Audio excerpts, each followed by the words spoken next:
This message is non-copyright. Duplication is encouraged. A number of years ago, in a Baptist church in Crystal Palace in southern London, the Sunday morning service was closing, and a stranger stood up at the back, raised his hand, he said, "Excuse me, Pastor, can I share a little testimony?" The pastor looked at his watch, he said, "You've got 3 minutes." And this man proceeded. He said, "I've just moved into this area.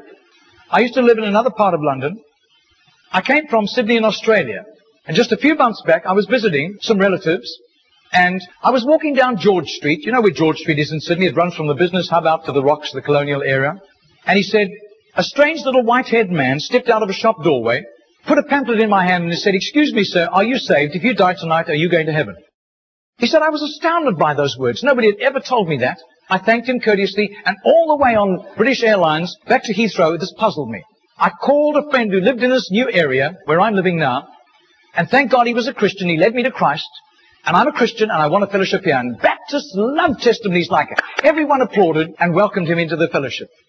That Baptist pastor flew to Adelaide in Australia the next week, and 10 days later, in the middle of a 3-day series in a Baptist church in Adelaide, a woman came to him for counseling, and he wanted to establish where she stood with Christ.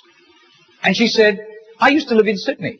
And just a couple of months back, I was visiting friends in Sydney, doing some last-minute shopping down George Street, and a strange little white-haired man, elderly man, stepped out of a shop doorway, offered me a pamphlet, and said, 'Excuse me, ma'am, are you saved? If you die tonight, are you going to heaven?'"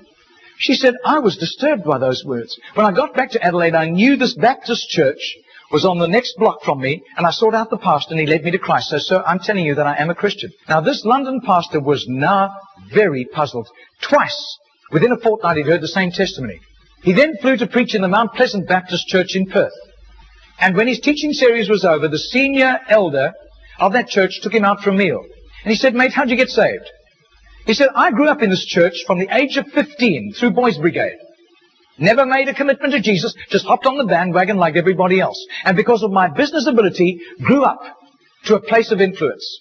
I was on a business outing in Sydney just 3 years ago, and an obnoxious, spiteful little man stepped out of a shop doorway, offered me a religious pamphlet, cheap junk, and accosted me with a question. 'Excuse me, sir, are you saved? If you die tonight, are you going to heaven?' He said, I tried to tell him I was a Baptist elder. He wouldn't listen to me.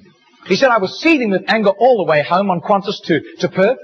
He said, I told my pastor thinking he would sympathize with me, and my pastor agreed. He had been disturbed for years, knowing that I didn't have a relationship with Jesus, and he was right. And my pastor led me to Jesus just 3 years ago." Now, this London preacher flew back to the UK and was speaking at the Keswick Convention in the Lake District. And he threw in these 3 testimonies. At the close of his teaching session, 4 elderly pastors came up and said, "We got saved between 25 and 35 years ago, respectively, through that little man on George Street giving us a tract and asking us that question." He then flew the following week to a similar Keswick Convention in the Caribbean, to missionaries.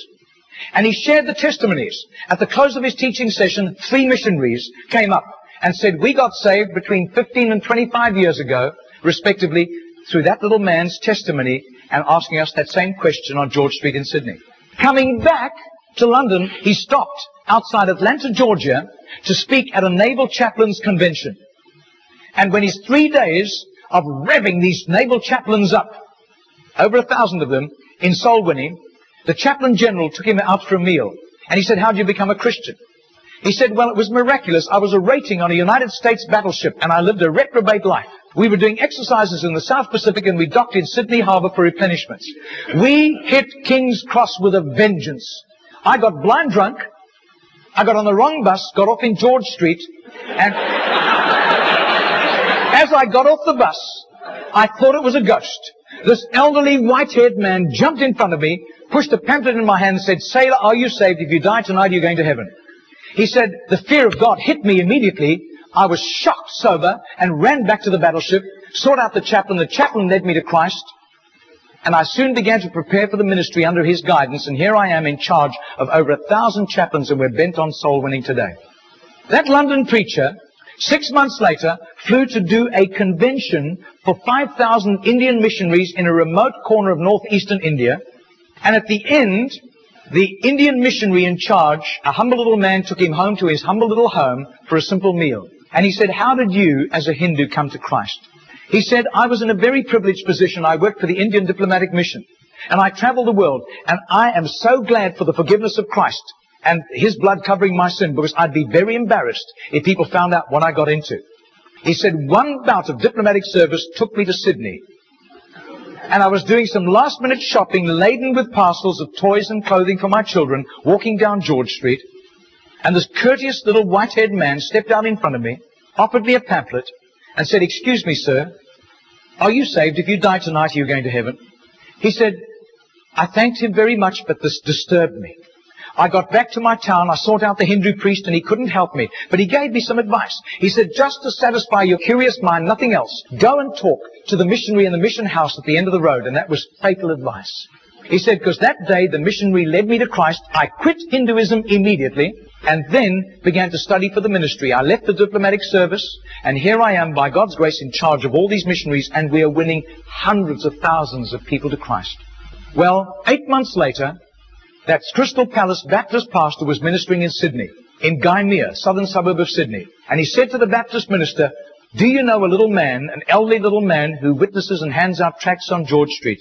And he said, I do. His name is Mr. Genor, G-E-N-O-R. But I don't think he does it anymore. He's too frail and elderly. The man said, I want to meet him. 2 nights later, they went around to this little apartment, knocked on the door, and this tiny, frail little man opened the door. He sat them down, made them some tea, and he was so frail he was slopping tea into the saucer as he shook.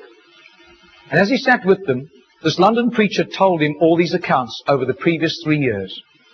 This little man sat with tears running down his cheeks. He said, my story goes like this. He said, I was a rating on an Australian warship, and I lived a reprobate life, and in a crisis, I really hit the wall, and one of my colleagues, whom I gave literal hell, was there to help me. He led me to Jesus, and the change in my life was night to day in 24 hours. And I was so grateful to God. I promised God that I would share Jesus in a simple witness with at least 10 people a day, as God gave me strength. Sometimes I was ill, I couldn't do it, but I made up for it for other times. I wasn't paranoid about it, but I have done this for over 40 years, and in my retirement years, the best place was on George Street. There were hundreds of people. I got lots of rejections. But a lot of people courteously took the tracts.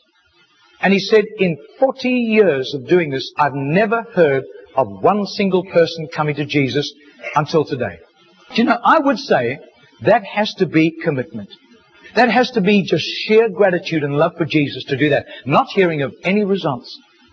Margarita did a little count. That's 146,100 people. That simple little non-charismatic Baptist man influenced somehow to Jesus. And I believe what God was showing that Baptist minister was the tip of the tip of the tip of the tip of this iceberg. Goodness knows how many more had been arrested for Christ and were doing huge jobs out in the mission field. Mr. Genor died 2 weeks later. And can you imagine the reward he went home to in heaven? I doubt if his face would ever have appeared on Charisma magazine. I doubt if there would ever have been a write-up with a photograph in Billy Graham's Decision magazine, as beautiful as those magazines are.